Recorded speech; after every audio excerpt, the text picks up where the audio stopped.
That's gonna wind me up. Not the whole thing. It feeling like it's gonna come off. Wait, let me powder my face first. I should have fucking got the behind the scenes, bro.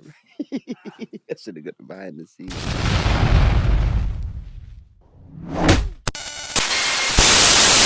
3, 2, 1. Hi guys, welcome to the Ice and Co Jewellers Podcast. I can't actually believe we're doing this podcast. I know. Me neither. It's Literally. actually been a long time coming. No, it has. Yeah, I feel like we should introduce ourselves. I'm Chev from Ice and Co. And I'm Ashley. I founded Ice and Co like 5 years ago, and here we are today. literally. And today, just an introduction on ourselves, really. Because first of all, I want to say, before anyone says anything, we are not a couple because we get that too often. Yeah, we are not. Like 100% not. That is like my brother. So just think of him as my twin brother. Like, don't be weird. Let's introduce ourselves. Go on. Well, I'm Chev from South London originally, you know. But yeah, had to pick up the ends, innit? Yeah, have to. What got you into the jewelry game? Funny enough, funny story. I went to go get a watch fixed, and then as I got it fixed, I was speaking to someone, and they said, "Why don't you just do jewelry?" I was explaining to them that my dad was a jeweler before and whatnot, and then like me. Yeah. What about you? What got me into jewelry? So my dad was a jeweler for like my whole life, basically.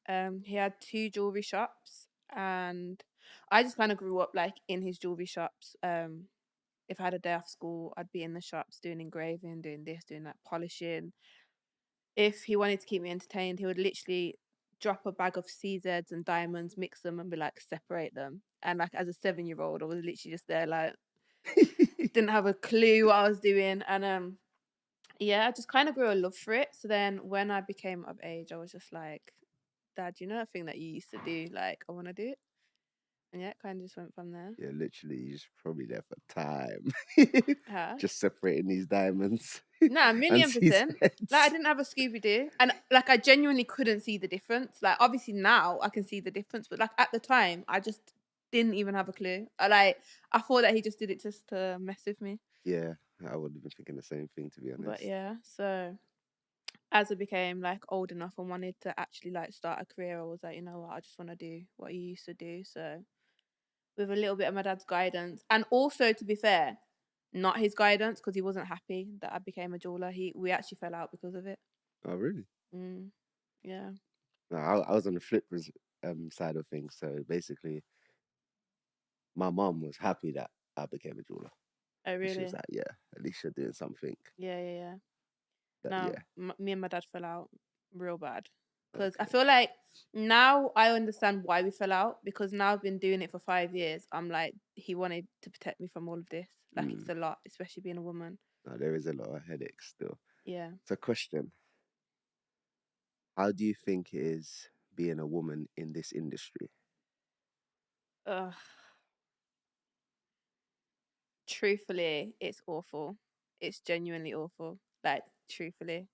But I'm at a point where this is all I can do now, and this is all I will do, and I'm going to stick it out to the very end. But I do think if I would have knew how bad it would be, I might have reconsidered. I'm not going to lie. I feel like there's a reason why there's not very many like female-led jewelry brands like dominating the top space. There's definitely a reason for that. Yeah. And I feel like I face that reason every single day. I hear you. It's hard out here. Literally, because the jewelry industry, some people appear for, let's just say, a year, then they disappear. And I feel like for you, for example, like, you're a guy, so like when I say to you, like, go into the arcade and secure the deal or something, you always will get a better reaction than I will. Like, when I go and secure certain deals, people just don't take me seriously, regardless of my credentials. Like, nobody cares. And I feel like that's difficult to deal with, because it's like you just feel like you're not getting the respect that you deserve. Yeah, it feels like you not getting noticed. It's not even about Yeah, being so noticed, because I feel like some of the work that I actually have done, like, I've been noticed. For example, like Philly's ring, like dealing with like Nala's pendant, like Big Zoo's grills. Like, I'm being noticed, but it's like people don't care and don't want to take a girl seriously. That's more the problem for me. I feel like it is difficult. all right, leading on to the next one. Mm. High-end clients. Yeah, How's it dealing with high-end clients? it's fine.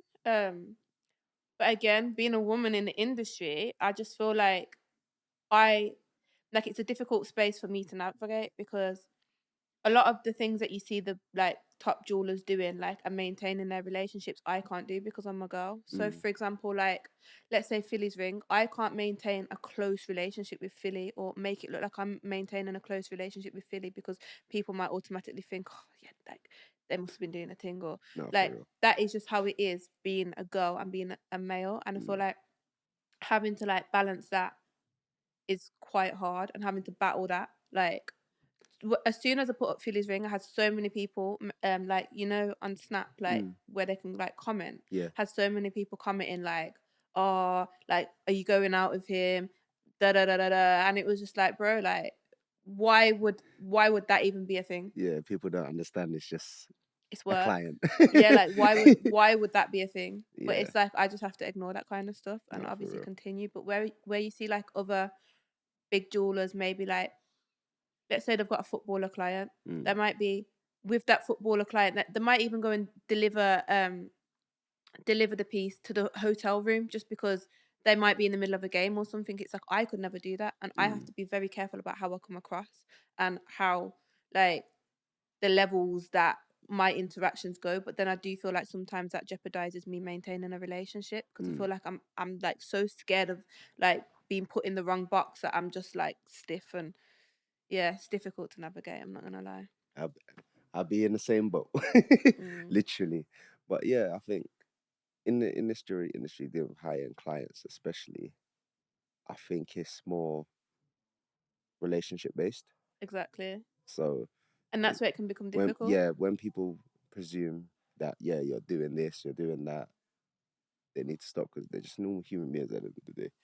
Yeah, and I just think it's more just difficult, like, just navigating it. So for example, like the first, like, let's say if I go to a party and I meet like a footballer or a rapper, like the first thing he sees is a thing. And then it's like I have to literally like battle my way through that and show him I'm a jeweler and I'm a jeweler first, and that's all I'm here for. But it's like a guy like you now, for example, like, you're never going to be put in that position, because no one's ever going to take as a thing. My navigation's different. Yeah, like in your that route's just sense, yeah. completely different. Literally. And I feel like that's what makes it a little bit difficult. Just trying to navigate it properly and well. And yeah, it's all a journey though, isn't it? No, it's a big journey, literally. I feel like that side of stuff as well ruins personal relationships for me. I think it's the same for me, really, as well, because I think with work, you're literally always working. You don't really have time to spend. And people think, oh, no, you work 9 to 5. And no, there's none of that. Yeah. You could work up to whatever time, because it's literally, if you're not getting any clients, you're not getting no money. Yeah, and people don't even realize that parties for us are work. Exactly. Like, having to go to industry things is work. Like, having to be around people and like fast yourself up with people and like maintain them relationships, like, it's literally work. And it's like, for me in my personal relationships, that's never gone down very favorably. And why would it? No, Nobody wants their girlfriend, like, the girl that's hanging around with all the rappers or hanging around with all the footballers. Like, that's mental. Yeah, that's a difficult one to swallow. But it's work. No, for real. And it's what 100%. I have to do. And it's like, if I want to 100%. get to a certain level, I have to do that. I just have to make sure I can maintain like a healthy working relationship with these people. So you can't get gassed. You can't get gassed. Drake could literally come in tomorrow and Drake could literally come in tomorrow and it's just, I can't get gassed. Like, that's a client, you deal with him properly. You don't even entertain like a percentage of flirting, and then that's that. Like, how the game goes. Yeah, literally. I think being a guy in the industry is a lot. Like you have to get invited to certain places, and yeah, I definitely feel like to some degree there's an advantage there. No, there is an advantage, and there's pros and cons in being a guy and girl in it, as we know. But it's like certain places to get into, you have to be invited because it's like a lot of people don't trust people. Yeah, 1,000,000%. So I think, in my sense, it's just like cool. Get invited to there, go there.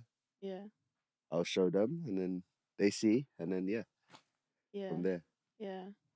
Whereas like for me, it's like I don't think the invite is the hard part. I think it's like convincing people I'm not just a thing. I'm a serious like businesswoman, and I'm seriously here trying to pattern some business. Yeah, like don't look at me. People get shit confused. Like literally. all of the time, and it's like don't do that. Like I don't care about all of that shit. I literally just want to like work, and I want to be able to show people my work, and I want to be able to like get to a point where you're really, really, really mentioning Ice and Co Jewellers, and it's like as one of the top jewellers in the UK. No, literally.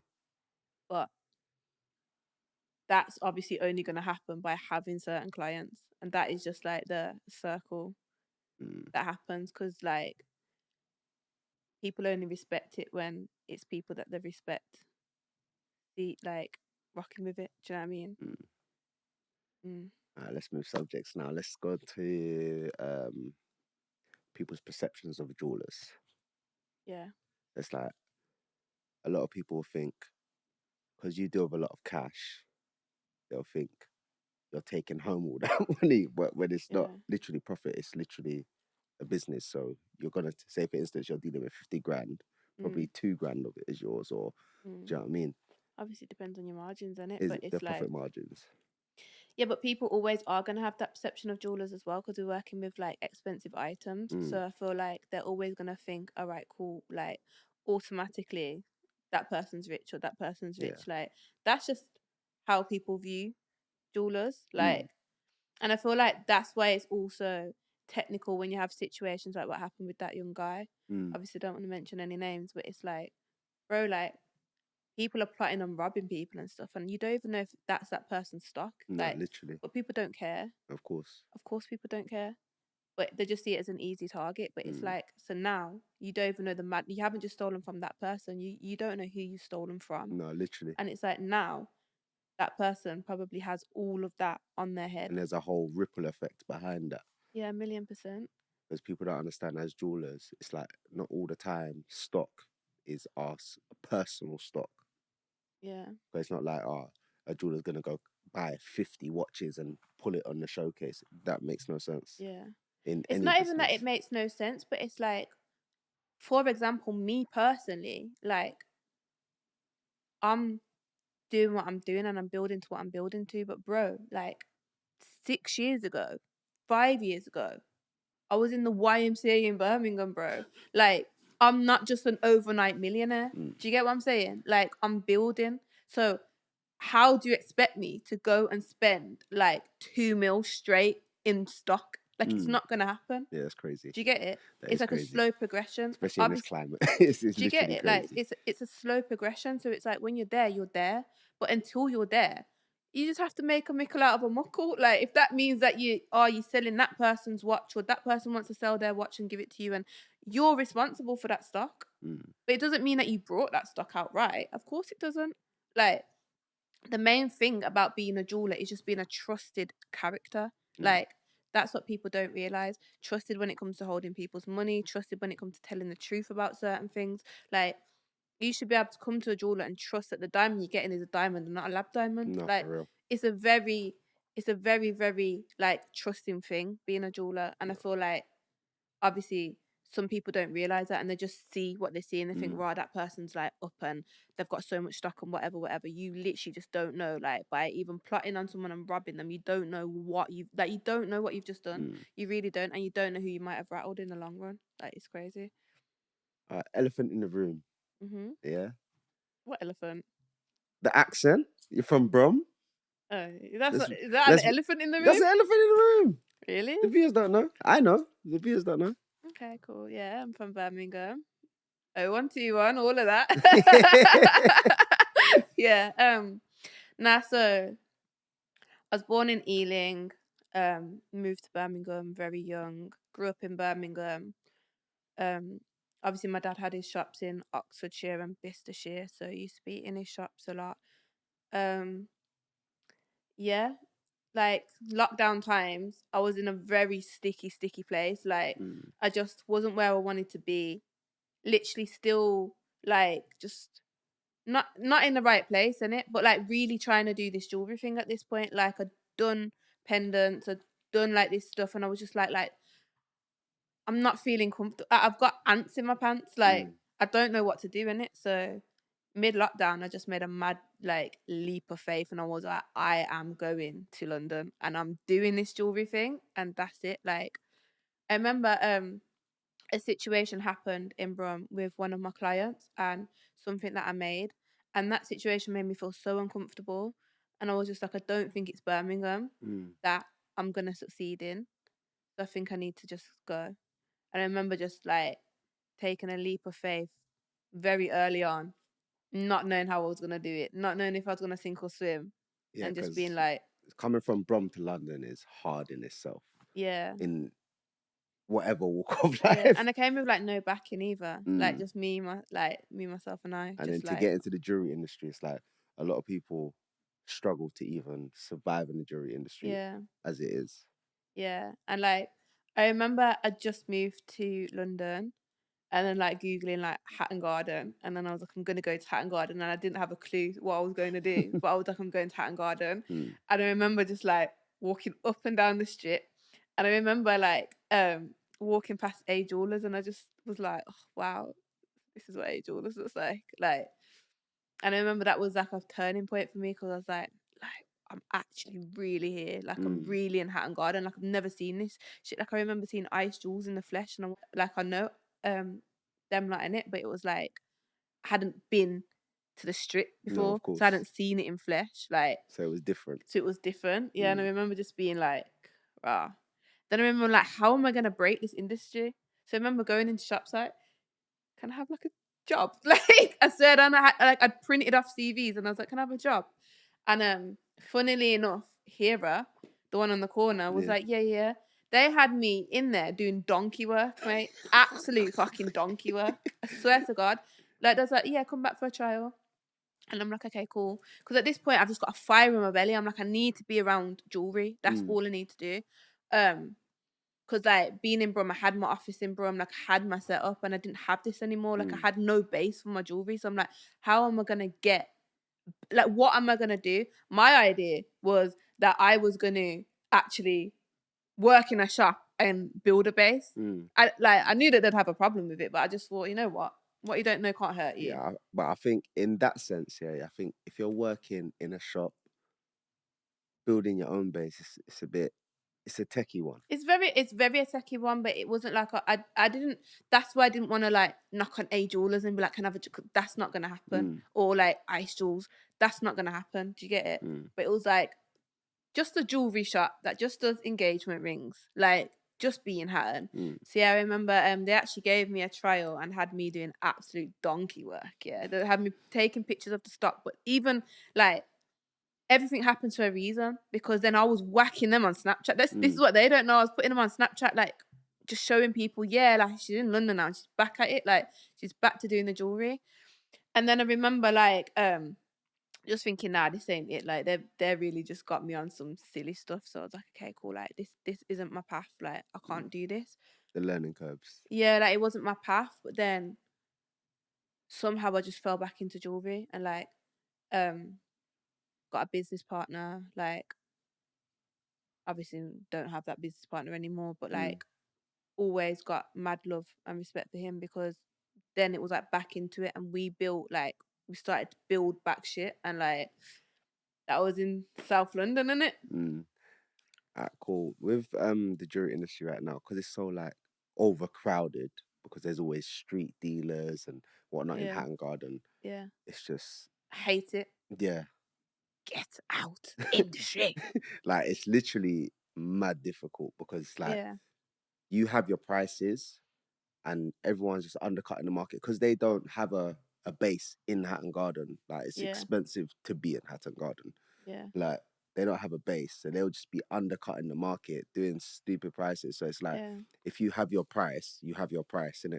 But when people's like saying, "Oh, undercutting that price, undercutting that price," because everyone wants the best price for what they're getting, really and truly. Yeah. But it's like, it becomes difficult with all of these. My main problem is like people coming into the industry and ruining it. So, for example, like my dad's era, it wasn't the same. There was a level of respect between trade, and like trade would be trade. Whereas now you have people that are literally just trying to clean their money from roads or this or that or the other, and they don't care for the industry. So they're doing trade price to end users, like everything's getting muddled up, and it's becoming so like competitive, and everyone's trying to like, everyone's got the same clientele, everyone's trying to survive, but everyone's just trying to undercut each other. And I just think there's no like basic respect anymore in the industry. And I also think too many people are seeing it as a get out of jail free card, in the sense of like, well, I was on road, but you know, I'm just gonna go and do jewelry, like, and it's offensive, bro. I have a degree in jewelry. Like, it's offensive. Do you get it? Like, it's actually annoying. You like, literally ask a lot of jewelers in Hatton what certain things are. They don't know. They don't have a clue. They can't even tell you the percentage of gold in 9 carat. Literally. Do you get it? Literally. Like, this is what I think is crazy. It's like so many people are coming into an industry that they know nothing about, and then they're doing dodgy deals. Like, they're making everybody look bad. And you see, for someone like me that grew up in jewelry and then like went and progressed, like, I went and got a passion. Yeah, like, have a passion. Went and got a degree, like, just so I could be like credited. To then come and see all of this mess, I'm just like, what the fuck was all that for? I think for females, they have to prove more. Oh, 1,000,000%. Because in Hatton Garden especially, I can't say there's a lot of females that, I can count on my hands how many females there are that are jewelers. Of course, like, but that's in every industry. A woman's always gonna have to work harder. But like, because jewelry's so male dominated, it's like, it's hard to even get a look in. And it's the trust thing as well at the same time. But like, for example, it's like, how many times, bro, like, realistically, it's like, I founded the company. How many times have people ignored me to talk to you? No, for real. How crazy do you think that feels for me? They will literally come in, ignore me, forget about, because I'm the fucking PA sitting there on the computer, just fucking typing up shit. No, like, for real. How many times? Do you remember that person that came in and asked, looked at you, how much is the rent? Yeah, I know. I thought, well, fuck me, because I don't pay it. Like, do you know what I mean? What the fuck, bro? No, for real. It's meant, like, but that's always going to be the case. That is literally always going to be the case. And that's why it's just like, I'm just on a mission of. But this is why we're here. Yeah, to show the general consensus, like the conversation on jewelry. Yeah. So just in a sense, just to show the insight of things. Yeah, 1,000,000%. Like, and just to show the people what's really going on, because, bro, I know my shit, bro. Like, a lot of people don't know. People don't know. No, 100%. But it just is what it is, and it's just the way that the industry is at the minute. And I do see it correcting itself soon. Yeah, it's gonna have to. I think it has to be like, there has to be a level, because a lot of people right now, this is why there's so many issues. Like, a lot of people get put off of jewelry because jewelers have done some fucked up shit to them. 1,000,000%. Like, people don't even think that jewelry is an investment anymore. Exactly. And do you know why people don't think that jewelry is an investment anymore? Because they've been burnt by someone else. But not only that, it's like, okay, cool. If you buy a valuable piece of jewelry, like me as your jeweler, I don't mind giving you a valuation. No, of course. A valuation means you can go and get it insured. Like, your money's protected. People don't even care. People don't even do that for their customers. No, of course. Like, it's actually mental. No one gives a shit. Because they ain't got the insight or the intel to get a GIA certificate or get certain things that they need in order to or like customer. But some people don't want to pay the extra buck at the same time as well. Yeah, 1,000,000%. But that's just an open and honest conversation that you have with your client. Like, and I think more so, like, because of the way that the industry's now become, and it's just a free for all, and there's so many like people on road or this or that or the other in the industry just trying to make bread. They also extort their customers. Like, look at my friend, I'm not going to say any names, who fucking got his bust down, bro. Yeah, that was crazy. No, but like, a crazy situation. That's devalued an expensive watch. Do you get it? Like, and not everybody wants a bust down protect. So now it's like, for me, in my personal opinion, like your jeweler told you the wrong move. Like, explain the scenario. Obviously, no names, but No, just I don't explain wanna. the scenario. You don't want to? Nah. Alright, cool. Yeah. Alright. But I just feel like that happens a lot. Like, I remember one of my first jobs, yeah. Not one of my first jobs, sorry. I remember when I was new into the industry and I had a friend that was a footballer, yeah. And he was like to me, oh, I want you to bust down this watch. And it was a Rolex. And being new into the industry, I was standing on business, bro. I needed the bread. I was still in the YMCA. I needed the fucking bread. But I was like, I'm not going to do it. And he was like, why? And I was like, because that's devaluing a watch. Like, that is going to devalue your watch to the point of no return. Like, it was a nice Rolex as well. So at the time, it was like, it's not what you want to do. Like, and I know that he's glad that he didn't do that decision now. But it's like, I could have just been like, yeah, like, let me do it. But I didn't do it. Yeah, because a lot of people don't realise when you're busting down a watch, let's just say, for instance, you've got a plain Rolex or Patek or AP, you bust it down, you are devaluing it. If you buy it already bust down, then it's not too bad because you're not going to really lose as much. Do you know what I mean? But if you devalue your watch, you are literally taking a hunk out of that money. Yeah, 1,000,000%, especially if it's a watch like that, it doesn't need to be like devalued. Because sometimes, like, if it's not, like, if it's a date just, it's by the by. I'm not gonna lie, it doesn't really matter. No, for like, real, you it got a don't. date just, you bust it down, cool. Like, doesn't matter. But like, if it's, let's say, like a day date, like, yeah, you're going crazy. do you know what I'm saying? Olive day date, Yeah, if and then someone you bust advised it you down, to do that, bro. like if someone come to me personally or they come to you personally, we're turning them away and saying, listen, we're not doing that to you for you. Like, that's I just absurd. don't want to. Yeah, that don't make no sense. Yeah. If you want to buy a ready bust down one, it makes sense.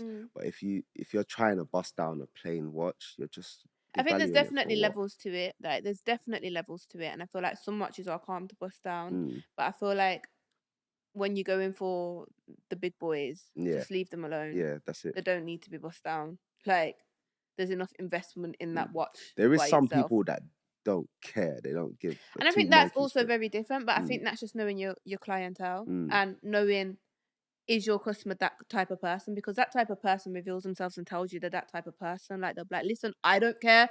I just want a bust down day date. And you're like, yo, safe. Like, that's fine. Say nothing to it. Yeah, that's fine. Literally. If you want a bust down day date, I'll do it for you if you really want it. But if I know that it's kind of like you kind of care about your investments or whatnot, like, I'm not gonna allow you to do that just for the image. Yeah, especially when we're 100%. definitely moving out of that era of bust down. I'd say like the era we're more in now is like just having a big boy watch on. What do you think of the a lot of bust downs are going for certain prices nowadays because they're aftermarket parts? What do you think of that? It's a fake watch, isn't it? Yeah, literally. Just Fake watch. a real movement, fake watch. But a lot of people don't really understand that. They don't care because they're thinking, yeah, I'm getting a bust down for 20 bags or... Fake watch. They just don't understand. I think if something doesn't seem to make sense, then it doesn't make sense. Like, if you're getting a Patek for 20 bags and it's bust down. Yeah, if it's too good to be true, it's too good to be true. Yeah, like, literally. Realistically. Like, because that watch is an expensive watch. Who's going to want to sell it for 20 bags? Yeah, regardless of whether it's bust down or not. That is crazy. Yeah, 1,000,000%. How do you feel about what Rolex are doing at the minute? Right now, Rolex are giving everyone a lot of headache because they're trying to blacklist jewelers basically from getting the second-hand market. From the second-hand market, just basically trying to say they're trying to stop our chop, basically. That's what they're doing. They're stopping our chop. Upping their prices. So a lot of people will call us and say, oh, yeah, we've got this watch for sale, that watch for sale from the AD. And then when we tell them how much it is, because it's an under list watch, like, they don't understand that. Like the phone conversation that I had the other day, someone being offered a Wimbledon, and there was how much was it? Let me even check how much they was offered the Wimbledon for. Yeah. These underlist watches, it's literally so crazy because it's like, cool, you think, yeah, you're going to go to the AD. Some Look, people want to sell their he watch was offered a instantly. Wimbledon for £13,450. A Wimbledon. Date just. Are you freaking Yeah, that's joking me? crazy. That's Crazy. absolutely underlist. As in, like, I would buy that for 11 bags off you. I'm not paying anything more than 11 bags because then I can't sell it. Because I can't sell it for more than £13,500. Yeah, that don't make no sense. That's not how a Wimbledon isn't So worth that's what that. I mean by underlist watch. So basically, if the watch is worth, let's just say Rolex is selling it for like 13,000, whereas we'll get it at It's under the much listing cheaper. that Rolex. We'll get it much cheaper, so we can sell it at this cheaper than what Rolex is selling it for, basically. But what they're doing at the minute is like offering out a lot of popular watches. So, for example, like the Wimbledons, they're offering them out loads now as well. So they're not hard to get anymore. The watches that are hard to get are still an investment, still a good investment, like a Sky Dweller, for example. Yeah. Like, although they've bumped up the price. Even a Daytona. A Daytona, yeah. Even though what have they bumped the Sky Dweller up to now? I think it is. Let me double check because I don't want to get numbers wrong. All right, right now it is 13,850. To be fair, for this all still. For the all still. To be fair, that's still a good investment because the last one 100%. I sold was for 18.5. Yeah, at the time. So do you get it? Like, Sky Dwellers, Daytonas, still a good certain investment. day dates are very good investments. Certain day dates, because the one that they tried to offer me the other day was an absolute joke thing. Wanted me to pay £41,000, yeah, £41,000 for what was it? What was it? The white dial. Yeah, white dial presidential. It was crazy, bro. I'll go and spend that £41,000. If I tried to sell that, yeah, people would say 32, maybe 33. Fuck that. Not even that. Say even lower. I'm trying to be a bit generous, make myself feel even a little bit better. No, for real. Don't get me started about this yacht master. Yeah, go explain to the people the story of the yacht master. Underlist watch. It's just an underlist watch. Saw it, got gas. Jeez. Looked at the actual value and yeah. But if you're buying more so, I would say if you're trying to buy a watch, you would go for the watch you like. 1,000,000%. So if it comes to a sense of you've lost a lot of money on it, I like this watch. I think it's cute. You would keep it. It is what it is. You would just keep it. Yeah, like I like this watch. I think it's cute, but I feel like what you have to do in the watch game is just buy what you want because the market is very volatile. And like I said, like they're trying to crack down on the second-hand market. So we're playing a constant game of this, and it's like there's a lot of cat and mouse in it. There's a lot of cat and mouse, and that's causing people to really lose money, a lot of money, and fast. Like what might go up tomorrow might go down today. Like for example, the Pepsi. Yeah. When they said that they was gonna discontinue it, yeah, price shot up. We got one in, got one out. Next day fell because they didn't discontinue it. Literally, but I think like with watches, a lot of people assume that they're just gonna go up. Like all watches, they'll just 1,000,000% because of COVID. Yeah. When COVID times were, it was harder for them Rolex to make watches. So whatever was on the market was on the market, and it was harder to get because it was a second-hand market. You know what I'm saying? So I think a lot of price, like getting an olive back then. I've got someone who paid 55 grand for one. Just an olive. You know what I'm saying? Yeah. And it's like you don't really realize how much it's gone down because this right now is the actual price of watches. Yeah. But right now, because it's so low, everyone's a bit confused, especially who bought in COVID. Yeah, 1,000,000%. They're a bit confused because they're thinking, why have I lost like 10 grand? Yeah, 1,000,000%. Obviously, the market is going to be volatile when something like a global pandemic is happening. Everything's going to shoot up. Everything's shot up. Toilet paper's shot up. Yeah, literally. Why is your watch not going to shoot up? Literally. But at the end of the day, what goes up must come down. Everything must correct itself. But what I'm just not liking at the minute is the fact that they're really trying to X us out. Yeah, and I just feel like, yo, let people eat, man. They got a second-hand market, but there's still a 10-year waiting list.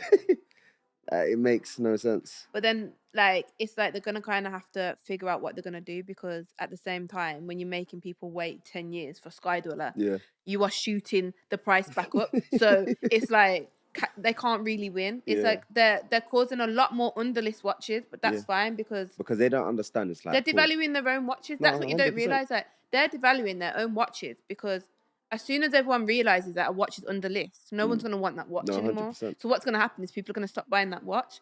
They're just in a sweet spot at the minute where it's like we make a watch popular, basically. Or like, not even us, but I'd say they're more reluctant to give out the most desirable watches, I would say. A million. I would say what people wanted last year, they're giving out more of now. But that's what they did. And it's like, for example, like a Wimbledon. Yeah. Like, that is a popular. We as jewelers, I'd say, have made that popular. Yeah, that is a popular watch because I think it's the best first watch for a guy anyway that you could ask for. Like, it's manly. But it's a date just. It's a manly date just. Like, what more do you really want? It's a perfect first watch. But it's like now they're making them readily available.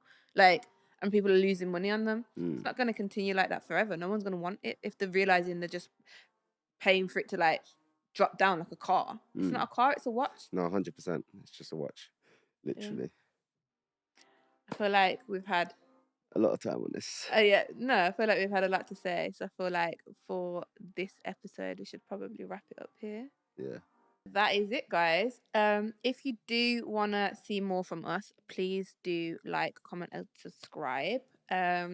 We have an Instagram, Ice and Co Jewellers, and we have a Snapchat, Ice Co Jewellers. So yeah, follow us on our social media platforms, and we'll see you soon.